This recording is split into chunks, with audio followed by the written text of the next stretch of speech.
Hey guys, welcome back to my YouTube channel. तो आज हम पोस्ट सीरीज को फिर से कंटिन्यू करने जा रहे हैं। तो जैसे कि हमने प्रीवियस एपिसोड में देखा था, चुनचुन बोलते कि अच्छा है कि तुम यहाँ पे हो। वो आगे फिर 1,00,000 माइल्स दूर है, वहाँ पे पहुंच जाते हैं। मोहित जी बोलता है एक तो फॉर्मेशन फ्लैग आगे। तो एपिसोड नंबर 489 की स्टार्टिंग होती है। मोहित जी बोलता है ये जो फॉर्मेशन फ्लैग है किसी ग्रेट परफेक्शन ट्रू गॉड ने यहाँ पे सेट करके रखा होगा और कुछ ज्यादा लंबे टाइम पहले नहीं रखा है यहाँ पे। ऐसा लग रहा है कोई यहाँ पे है नीचे और इस फ्लैग को गार्ड करने के लिए लगाया गया यहाँ पे। चुनचुन बोलते नेचुरली कुछ ज्यादा इंपॉर्टेंट चीज है। लूशु उसकी प्रेजेंस को फील कर लेती है और सोचती है कि सही नहीं है, वो यहाँ पे आ गया है। वो सोच रही थी कि मैं कुछ ज्यादा केयरलेस हो गई थी। पहले तो मैंने ऐसे 8 अंडरवर्ल्ड टेक्निक को यूज किया था एक सेपरेट स्पेस को ओपन करने के लिए, पर इस टाइम जब यूटाइबाई और जेंगर आया तो मैंने स्पेस को अलग नहीं किया। वो फिर लूजेंग की तरफ देखती है और सोच रही होती है कि मेरे को जेंगर को किसी भी तरीके से प्रोटेक्ट करना ही पड़ेगा। वो अपने दोनों हाथों को ऐसे क्लैप करती है, ग्राउंड टूटता है और वो जो स्लेट्स होती हैं उसकी स्टोन वाली वो ऊपर आ जाती हैं और टूट के उससे पपेट्स बाहर आ जाते हैं कुछ। लूसी सोच रही होती है तो ये जो स्टोन स्पिरिट्स हैं ये सेंट से ज्यादा पावरफुल है, पर ये बिना डिवाइन डाउ की पावर से कुछ नहीं कर पाएंगे ज्यादा लंबे टाइम तक। बाकी सेठ वहां पे पहुंच जाते हैं। टांगक्लैन का सेठ बोलता है कि तुम किसको ढूंढ रहे हो ब्रदर चुनचुन। दूसरा बोलता है कि हम ऑलरेडी फ्लिंट लेयर में पहुंच गए हैं, अगर ऐसे हम नीचे जाते रहेंगे तो प्रॉब्लम हो जाएगी। वो एक केव के पास पहुंचते हैं। वो मार्शल आर्टिस्ट बोलते हैं यहाँ तो केव है इस प्लेस में। चुनचुन बोलते मेरे को फॉलो करो। वो सभी जो होते हैं पपेट्स वो उसकी तरफ दौड़ के आ रहे होते हैं। चुनचुन बोलते चलो इनसे डील करते हैं। वो ऐसे डिस्ट्रॉय कर रहे होते हैं उनको और चुनचुन आगे की तरफ मूव कर रहा होता है।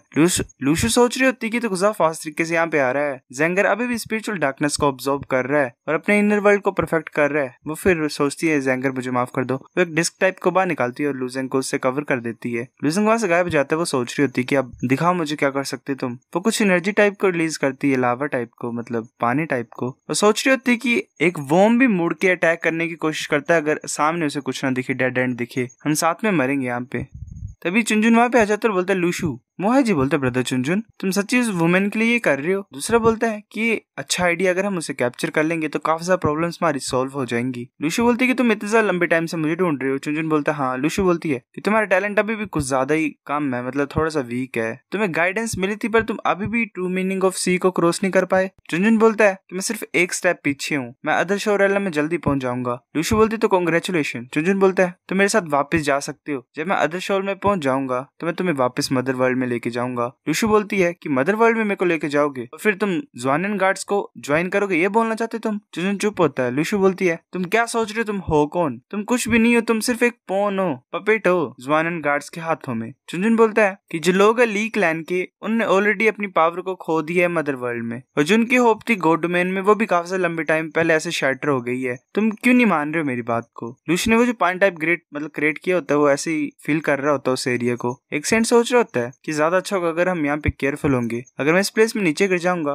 तो मेरे को कुछ ज्यादा ही बड़ा प्राइस पे करना पड़ेगा अपने आप को रिवाइव करने के लिए। लूशु बोलती है मेरे क्लैन का कोई भी ऐसा इंसान नहीं जो कि ह्यूमिलेशन के साथ रहना चाहता है, तो लास्ट बैटल होगी मेरी रेस की और अब किसी को पता नहीं है कि कौन विनर होगा। शायद मैं लूशु जिंदा ना बचूं उस दिन को देखने के लिए। वैसे एक बड़े से बैरियर टाइप को क्रिएट कर देती है पर्पल की के, मतलब ऐसे पर्पल की लग रही होती है। एक सेंट बोलते कि इसने तो स्पेस को बंद कर दिया, हम तो टेलीपोर्ट नहीं कर पा रहे हैं। दूसरा बोलते कि ये करना क्या चाहती है। लूशु बोलती है कि तुम सभी को यहाँ पे मरना पड़ेगा। वो ऐसे पानी से फिल कर रही होती है उस एरिया को। एक सेंट बोलते पीछे हट जाओ। लूशु नीचे कूद जाती है पानी में। चुनचुन वहां पे ऐसे ही जा रहा होता चलाते हुए। लूशु पीछे मुड़ती है और अपने हेयर से उसकी तरफ अटैक कर रही होती है। चुनचुन जल्दी वहां पहुंच जाता है और उसके हाथ को पकड़ लेता है। लूशु उसकी तरफ देखती है और उसे वेल एक सॉइल में कवर, मतलब मड में कवर कर देती है एक तरह से। लूशु बोलती है अगर तुम नहीं होते तो मेरा हस्बैंड सक्सेसफुल हो जाता, इसलिए मैं तुम्हें आज कंप्लीटली मार दूंगी। मैं तुम्हारे और तुम्हारे यूनिवर्स के बीच में जो कनेक्शन है उसे तोड़ दूंगी ताकि तुम कभी भी रिवाइव ना हो पाओ। चुनचुन बोलते तुम फिर ऐसे एक बहुत बड़ी एक्सप्लोजन होती है। फिर हमें दोबारा लूजेंग दिखाया जाता है। वो बोलता है मैंने कंप्लीट कर लिया। उसकी मदर बोलती है कांग्रेचुलेशन जेंगर। लूजेंग बोलते मदर क्या हुआ तुम्हें, तुम इतने ज्यादा कमजोर क्यों लग रहे हो? लूशु बोलती है कि मैं तुम्हें बता देती हूँ कि तुम्हें ज्यादा पैनिक नहीं करना है, क्योंकि शायद यही रास्ते का लास्ट होगा, एंड होगा तुम्हारे लिए। मैं तुम्हें क्योस में भेज दिया गॉड डोमेन के बहुत ज्यादा नीचे। लूजेंग बोलते क्या हुआ? लूशु बोलती है कि जब तुम कल्टीवेट कर रहे थे टॉप रैंक ट्रू गॉड बनने के लिए तो जो सेंट थे डोंगफांग क्लैन के और चुनचुन उसने मेरे को फाउंड कर लिया। मेरे पास और कोई चॉइस नहीं थी, बस यही थी कि तुम्हें मैं क्योस में भेज सकती थी। तुम क्योस में ऐसे ही गिरते जा रहे हो, तुम ऐसे ही आउट ऑफ लैंड फील्ड्स को भी एनकाउंटर करोगे, पर लास्ट में तुम्हारे पास थोड़ा सा चांस होगा सर्वाइवल का। पर अगर सेंट के हाथ में पड़ जाते तो तुम डेफिनेटली मरते ही। लूशु बोलता है ऐसा कैसे हो सकता है, तुम्हारा क्या मदर, तुम बताओ। लूशु बोलती है कि वेल मैं तुम्हारे भरोसे हूँ, रिवेंज लेना तुम। लूशु बोलता मदर तुम्हारा कहने का क्या मतलब है? क्या इसका मतलब इम्पॉसिबल है? इतने सारे सालों में उन्होंने तुम्हें फाउंड नहीं किया, पर अब कैसे? ये तो इम्पॉसिबल है कि सिर्फ हम मेरी वजह से हुए। मैंने तुम्हारी पोजीशन को एक्सपोज कर दिया। वो उसके ऐसे गालों को पकड़ती है और बोलती है, ज़ेंगर तुम हमारी लास्ट होप हो, तुम्हें करना अब। वो फिर ऐसे गायब होने लग पड़ती है। लुजिंग बोलता, मदर इतने टाइम बाद मिले थे। लुजिंग ऐसे चिल्ला रहा होता है और उसकी मदर गायब हो जाती है। वो सोच रहा था, नहीं, मेरे को इमॉर्टल मैंशन में वापस जाना पड़ेगा और वहाँ पे यू टाइबै को और बाकियों से हेल्प मांगनी चाहिए मेरी मदर को सेव करने के लिए। वो टोकन को यूज करने की कोशिश कर रहा होता पर नहीं हो रहा होता टोकन यूज। वो सोच रहा होता है कि इमॉर्टल मैंशन का टोकन क्यों नहीं काम कर रहा, मेरे को दोबारा ट्राई करना पड़ेगा। टोकन काम नहीं करता। वो जोर से नीचे मारता उसे। वो बोलता, क्या मैं सच्ची मुच्ची गॉड डोमेन को छोड़ के निकल आया हूँ? वो सोच रहा होता है ये टोकन तो गॉड डोमेन में हर जगह काम करता है और यूनिवर्सेस में जो भी इस स्पेस में वो सेम है केव की तरह। मैं तो देख नहीं पा रहा हूँ बाहर क्या है। मुझे भी नहीं पता कि मैं गिर कहाँ को रहा हूँ। फिर ऊपर की तरफ कट देखता वो सोच रहा था क्यों उसकी मदर ने झूठ नहीं बोला, मैं सच्ची मुच्ची क्या गॉड डोमेन के नीचे गिर रहा हूँ। अब मैं सोच रहा हूँ सिचुएशन को, तो मुझे लग रहा है कि मदर ने सही चॉइस ली है। अगर मैं गॉड डोमेन में रहता तो डेफिनेटली डोंगफान चुनचुन मेरे को डिस्कवर कर लेता। जब मैं टाइम सी को छोड़ के गया था तो शीजा काओ ने साइलेंस कैप्टर ऑफ गॉड यूज किया था और हान जो ने काफी ज्यादा मेरे को बाहर टेलीपोर्ट करा के डोंगफान चुनचुन से बचाया था। अगर मैं इमॉर्टल मैंशन में वापस भी चल जाऊँ तो मुझे लगता है कि इमॉर्टल मैंशन की लोकेशन भी पता लग जाएगी उन्हें और इससे पूरी इमॉर्टल मैंशन भी मेरे साथ खत्म हो जाएगी। ऐसे मैं टॉप रैंक ट्रू गॉड हूँ पर मेरी स्ट्रेंथ काफी नहीं है सेंट के साथ फाइट करने के लिए। ये मदर की आखिरी चॉइस थी मेरे को नीचे भेजना। ऐसे ही विजन बोलते, मदर मेरे को लगता है कि तुम इस बार डेफिनेटली मर जाओगे, शायद चांस होगा मेरे पास, पर इस टाइम पे मैं पक्का ही काफी ज्यादा स्ट्रेंथ को इकट्ठा करूंगा। तो वो सोच रहा होता है कि मेरे को पहले पता तो लगाना चाहिए कि मैं कहाँ पे हूँ। वो क्रैक से देख रहा होता है बाहर की तरफ। उसे दिख रही होती है कि गॉड डोमेन कैसी बंद होती है, जकड़ी होती है एक चीज से। वो सोच रहा होता है किस एंगल से देख के लग रहा है मेरे को कि मैं काफी ज्यादा नीचे गिर गया हूँ गॉड डोमेन के। पहले वो नीचे से देख रहा होता है ऊपर। वो बोलता है ये तो मेरा फर्स्ट टाइम है कि मैं इसे देख रहा हूँ, ये तो कुछ ज्यादा अजीब सी लग रही है। मदर ने बोला कि मैं ऐसे नीचे गिरता रहूंगा तो मैं ऐसे ही फिर क्योस के बॉटम में गिर जाऊंगा।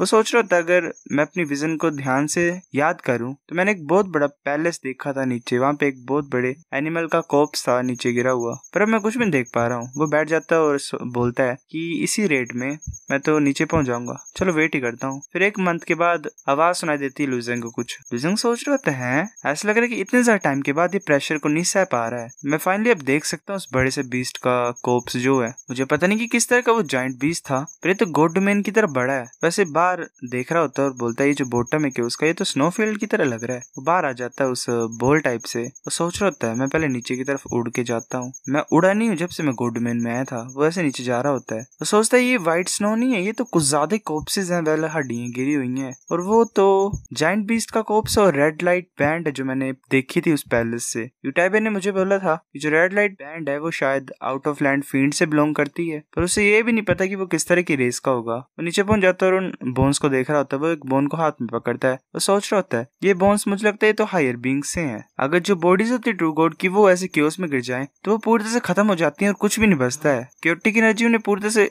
डिस्ट्रॉय कर देती है। बोन्स भी नहीं बचती हैं तो ये एक्चुअल में हायर बीइंग्स की बोन्स होंगी क्योंकि ये क्रोजन को अवॉइड कर सकते हैं क्योंकि बोन्स बची हुई हैं यहाँ पे, ये खत्म नहीं हुई। पर यहाँ पे कुछ ज्यादा हायर बीइंग्स मरे हुए हैं। क्या वो यहाँ पे रहते थे हमेशा से या फिर ऊपर से गिरे हैं? ऊपर देख रहा होता है वहाँ पे उसे एक स्टार की तरह गॉड डोमेन दिखाई दे रही होती है। वो बोलता है कि गॉड डोमेन तो कुछ ज्यादा दूर है, जो हम पहले मेरी रीच में था वो कुछ ज्यादा दूर हो गया है। मुझे पता नहीं कि मदर को क्या हुआ इस मंथ में।